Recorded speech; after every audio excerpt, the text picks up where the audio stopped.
जय श्री राम दोस्तों। स्वस्थ रहें, सुखी रहें, निरोग रहें। सबसे पहले आज हम चर्चा करेंगे संस्कार के ऊपर कि हमारे संस्कार जो हैं धीरे धीरे खत्म होता जा रहा है। तो संस्कार सबसे पहले तो हमारा माता पिता से ही आता है और हमारा पहला गुरु माता पिता ही होते हैं। फिर दूसरा गुरु हमारे शिक्षक होते हैं। गुरु कोई भी हो सकता है जो आपको ज्ञान देता हो, अच्छी बातें बताने वाला हो, गुरु ही है। तो हम बात करते हैं संस्कार की कि आज के परिवेश में हमारे बच्चों को संस्कार जो मिलना चाहिए वो क्यों नहीं मिल रहा है, क्या कारण है? क्योंकि माता पिता उनको सही तरीके से संस्कार दे नहीं पा रहे हैं। और वही लड़का जब आगे चल के कोई गलत कदम उठा रहा है तो फिर माता पिता को रोना पड़ रहा है। तो उनको शुरू से ही क्यों ना कोई गलत कार्य बच्चा कर रहा है तो उसी समय उसको रोका जाए। अगर उस समय अगर हम रोकेंगे तो आगे आने वाले समय में हमें उस दुखों को न सुनना पड़ेगा न सहना पड़ेगा। मैं घटना उस समय की बताता हूं जब महाभारत के अंदर दुर्योधन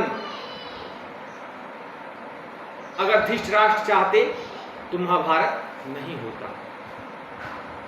क्योंकि दुर्योधन जब छोटी छोटी गलतियां करता था तो उसको धृतराष्ट्र कभी रोका ही नहीं, क्योंकि वो पुत्र मोह में पड़ गए थे। और यही कारण था कि उनका पूरे साम्राज्य का पतन हो गया। उनके परिवार में, उनके खानदान में कोई दीपक जलाने वाला नहीं बचा, सबके सब खत्म हो गए। अगर धृतराष्ट्र चाहते, वो तो राजा थे, वो तो चाहते तो कुछ भी कर सकते थे। एक बार दुर्योधन को बोल देते जब छोटा था कि भाई ये नहीं करना है, नहीं होगा तो नहीं होगा, लेकिन उन्होंने कभी मना ही नहीं किया। और उसका दुष्परिणाम ये निकला कि पूरा साम्राज्य खत्म हो गया, एक महाभारत बन गया। महाभारत के अंदर उनके पक्ष से एक महारथी थे। भीष्म जैसे योद्धा जो कभी मरते ही नहीं। द्रोणाचार्य गुरु, उनको कोई मार ही नहीं सकता था, लेकिन सबके सब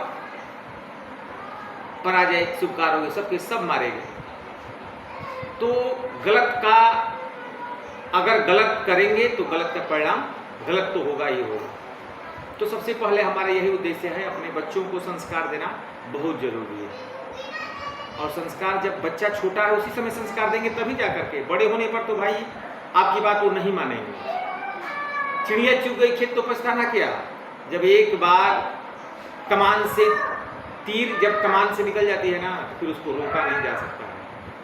तो इसलिए समय रहते ही बच्चों को संस्कार अगर दे देंगे तो आगे चल के आपको दुखों का सामना नहीं करना पड़ेगा।